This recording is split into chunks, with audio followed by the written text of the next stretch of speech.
Must have been a busy, 24 hours for you so far? Absolutely. How's it been? Well, it's jubilation. People are really astounded by the landslide victory. We didn't expect such a landslide victory. We were hoping that we could get more seats and perhaps, with luck, more than half of the seats. But this is really much better than that. We are looking at occupying the vast majority of the seats on the district council level now.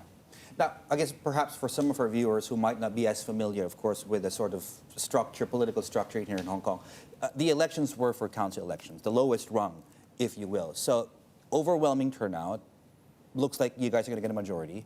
What does that change and what does that not change? Well, first of all, this is really a referendum more than a district-level election. The district council is considered a consultative device, a body. So it doesn't have a whole lot of power, and it doesn't control much resources. But this voting takes place in the midst of crisis. Right. And basically, the people have spoken. They have voted for the rioters, if you will, because the official saying is that these pro-democracy people are really breeding rioters in the street. They are helping the young rioters to disrupt the peace in Hong Kong. Well, okay, to be clear, you're saying they voted to support the violence, or have they voted to support what the rioters, quote-unquote, stood for? I think they support what the rioters stand for. And this is a slap in the face on the SAR government, Hong Kong government. It's also a slap in the face on the Chinese communist regime. Fernando, it's a slap in the face, as you say, but what does it actually change? Does Carrie Lam actually respond to this, particularly around those 5 key demands that protesters have been calling for? Well, part of the problem is Carrie Lam is really a puppet. She talks about serving 2 masters. She has a master in Beijing. She supposedly should serve the people in Hong Kong. Now, of course, judging from what she has done so far, she has pretty much sidestepped the people in Hong Kong. And it seems like her hands are tied. Now, if there is an ordinary or rational approach or process to consider the result of the election, this is the people asking for the government to step down. But I don't think she even has that choice. So now we are in a quandary of the government being a puppet, Beijing controlling, and yet I don't think they will budge. So we will see how the people voices and people power can, through a rational process, to renegotiate a different regime in this process. Let's assume she doesn't step down and her team doesn't step down. Do protests continue? Does the violence continue? And do you condone or condemn the violence? Well, we certainly don't condone violence, and we certainly don't want to resort to violence on any side of the matter. We would like to go back to a rational process. Now that the people have spoken through a rational process, and it works. So we would like to see the streets going back to peace.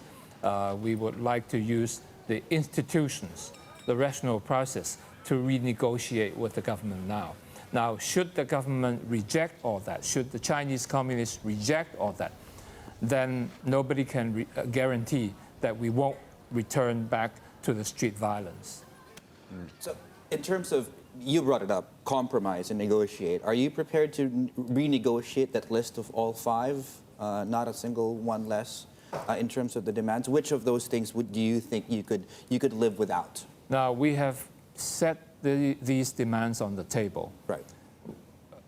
The government has not responded. All they say is no, no, no, no, no, and that's not dialogue.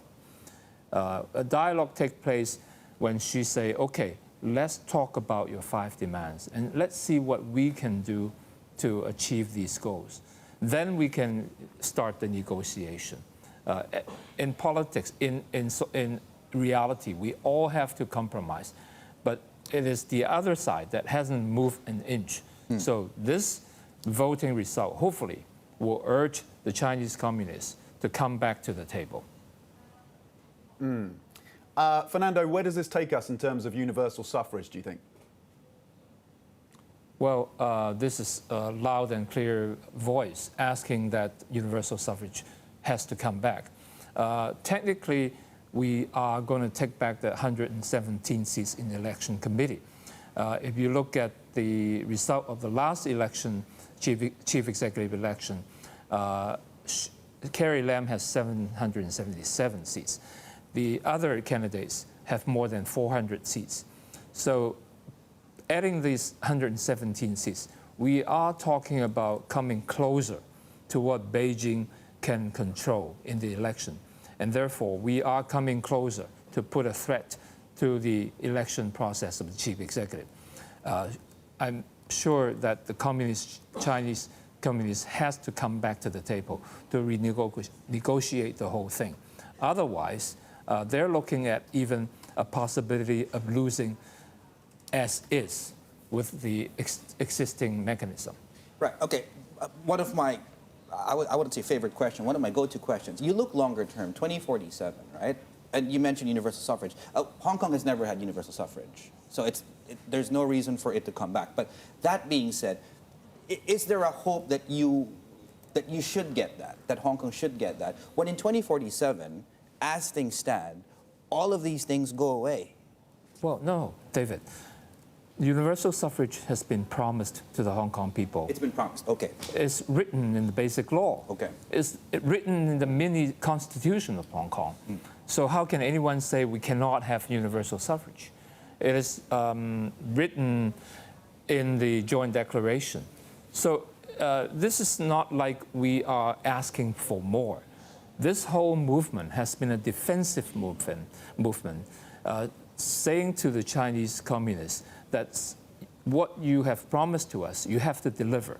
And you haven't delivered that in the past 20-some years. So this is time, and we cannot wait anymore. So this is really the whole message.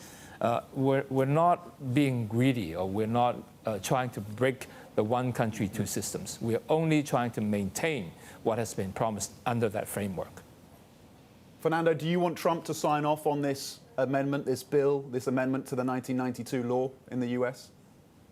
Absolutely, immediately. That would be a major morale booster for the Hong Kongers, and that would really be a pain to the officials, the Chinese officials, all the Hong Kong officials, so that they would be more cautious and not be so blatant in blocking democracy or violating human rights in Hong Kong.